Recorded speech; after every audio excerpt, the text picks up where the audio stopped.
in the library to help people sign up for SSI, or help figure out if they want to participate in supportive housing, you're having a different conversation. Look at the fact that we're losing $11 million in fare reduction, and rather than having a police response like Bart did, we should be having MTAP workers, the young adults coming from the community who have a community connection, the young people you see on the yellow jackets working after school to make sure that they're not fights. And I think that that de-escalates it and provides avenues for people to come into employment. So I think one of the best things to do is to look at what are we trying to do and how effective are we being. Someone on average going through drug treatment 3.2 times, not so effective. We can do better.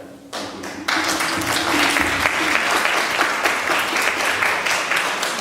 Very, very good use of the blue card to extend your answer by a minute, Mr. Duffy. Leave that card behind you because you only have 2 left. The final question for this round is in fact from Mr. Duffy.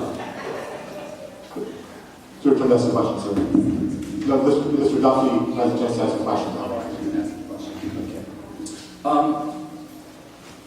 I'll ask my question of Dennis Herrera. Dennis, you've obviously had to manage your budget as a department head, as a city attorney, but one of the things I'm sure you observed with the Board of Supervisors and the mayor is that traditionally mayors cut in health and social services, recognizing that this will be a high priority for board members, but it's also very debilitating for organizations that spend months of a time fighting a budget process. It's very laborious and stressful for clients, and I wondered how you view this and what sort of commitments you'd make in this regard.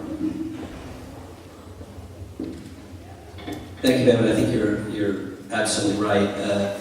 Especially now, in these tough, challenging economic times when, really what we're talking about in this election is the role that local government is going to play in people's lives each and every day. Because we're going to see increasing amounts of cuts at the federal and state level, and they're going to shift more and more responsibilities off their balance sheet. And it is going to fall to those of us involved in local government and in local communities, oftentimes affiliated with CBOs, to demonstrate that we can make a difference in people's lives each and every day and meet their needs in very, very challenging economic times. So, for example, Department of Public Health's $1.4 billion budget. But we all know that a lot of the cuts that are coming are going to happen when it comes to our Department of Public Health. Those dollars are the ones that are going to disappear most of the earliest. We've already seen Ryan Whitecare, as you and I have talked about. I know you've been a leader on that.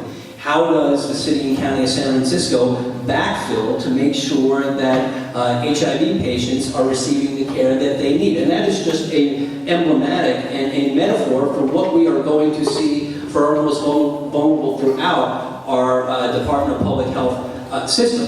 But I recognize also that there is a partnership that we have with nonprofits, and particularly in these very, very difficult economic times.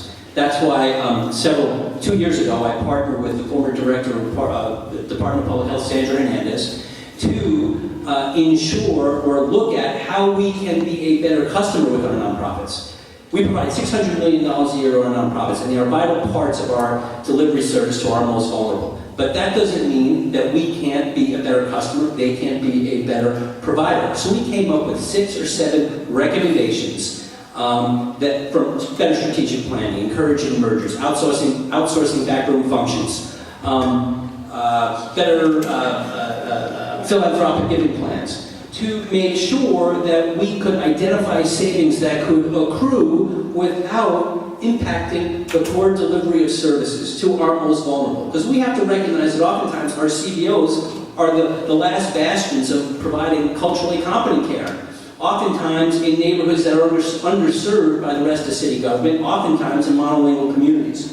So it's about setting that priority. And we came up with a whole series of recommendations where we could accrue tens of millions of dollars of savings without impacting core delivery services. And that's the kind of creative leadership that we need coming from the executive branch to make sure that we are adapting to a future time when there are going to be less federal and state dollars for us to take advantage of, for us to make a commitment in terms of putting local dollars up, but also be more creative, working with our CBO partners to demonstrate that those of us working as a local community can be more proactive when it comes to providing services in a creative way to our most vulnerable. And that's leadership that has to come from the executive branch, so we don't have organizations that are sitting there fighting during the ad-back process to get what crumbs are left. We need to make a priority as a city that we are going to take care of our most vulnerable in these challenging economic times, and that has to come out of the executive branch. A 3.5-minute answer might be a record for this campaign season for this election. One more left. You have one left, absolutely.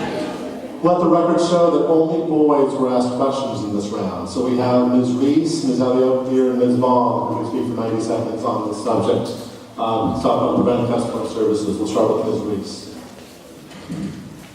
So one of the things that we absolutely have to do, and Bevan alluded to it, and I agree with Dennis, that we focus on the people either with the loudest voice or the most money and influence to figure out where we put investment. We absolutely have to implement zero-based budgeting. And what I mean by that is going department by department, making sure that we're investing in the critical services to meet the needs in the community, and really applying a discipline. Bevan, you mentioned, programs that are really proven to work, making sure that we're continuing to invest in those that are working, and then if we're supporting things that are no longer meeting their intended purpose, that we have the discipline to not continue to fund those. I have requested the budget from every single city department. I originally did it via phone call, then via letter, then via sunshine request. I've received 0 budgets from any city department. I keep getting referred back to the main controller's budget. By the way, as a citizen, we have a right to these budgets. And in the main controller's budget, there are items called miscellaneous revenue with $160 million in them. There's categories called other expenses with $54 million, other expenses with $22 million.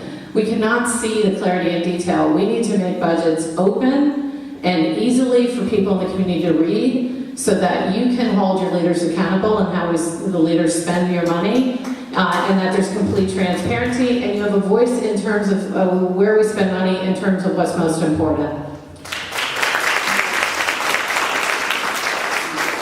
Ms. Elliott here, followed by Ms. Vaughn.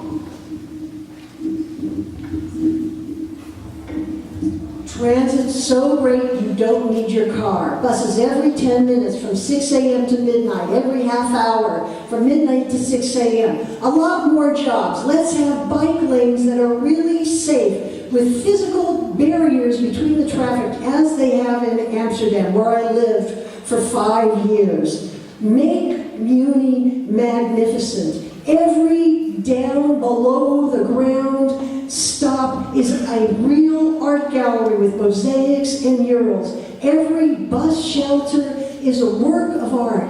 How do we pay for this? Downtown Transit Assessment District, because Muni benefits downtown businesses disproportionately, they should pay disproportionately.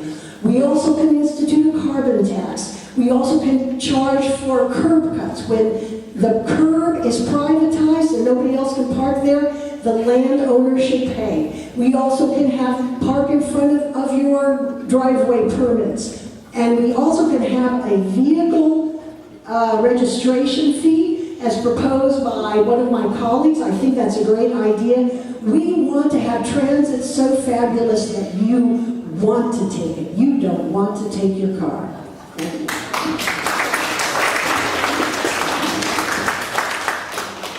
Thank you, Mr. Kelly. Let me add on to something that Terry said about transit, which is absolutely 100% correct, that it should be what you want to take. One thing though that I do want to say is that in a city like ours, right now it's not accessible to people with disabilities. It is very difficult to ride a bus in San Francisco when you use a wheelchair. And it's complicated when you have a bunch of little kids that you're tagging along with you. So I hope that as part of this conversation grows during this mayor's race, that we make sure that we're incorporating people with disabilities and the elderly and our families in our transit community, because sometimes I don't think that they feel like they're a part of it. I worked for Vice President Gore for 3 years, way back in 1992. It makes me feel old. But one of the things that we did was the Reinventing Government Initiative. And what was interesting about it was that we went into every department at the federal level and we cut back and made efficiencies. And we used technology to help us get where we wanted to go. In San Francisco, when we talk about San Francisco's budget and what Joanna was saying about sunshine requests of wanting to see the budget and asking a million times where it was. The big question as a member of the Board of Supervisors was that it was hard for me to get that kind of information. When we talk about a zero-based budget, it is a great idea, at least the first year, to make sure that we're starting at ground zero. But in order for us to maintain that type of open transparency, we also need to make sure that we have a budget that we can see. A few years ago, I pulled together different members of our City Hall community in our tech world to sit down and talk about having a searchable database, a searchable budget. So once the budget was passed, it was online. As a member of the board or as anyone out there in the public, you could get online, you could type in a nonprofit or a department, and you could see where the money went, you could see how the money was spent, who spent it for what. And what was so interesting about it was that in this beautiful city of ours that's so technologically advanced, our technology wasn't up to spec.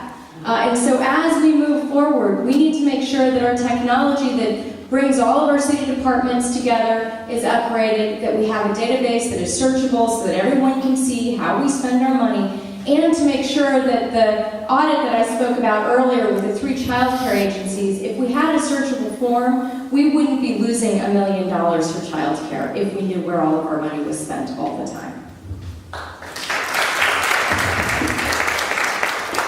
And that finishes round 2. I'll just draw your attention in the audience. At the bottom of the first page of your program, it mentions that we are having a straw poll tonight. You actually have folks handing out straws to you as you leave. And as it says here, who won the debate? Pick up a straw on your way out and drop it in the boxes of the candidate you think showed up strongest. There'll be boxes out in the lobby next to a sign saying if you want to join the Boosters or the Democratic Club, you can leave us your information. So, act accordingly. All right, we're now in round 3 of questions, and the subject here is keeping families here, housing and schools. The first question will be from Ms. Vaughn. The second question will be from Mr. Potrero. This is a question for Bevan Dufty.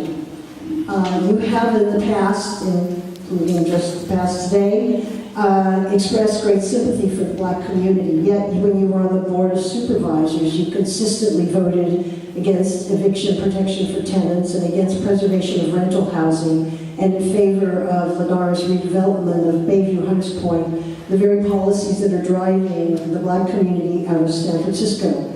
How do you reconcile these positions?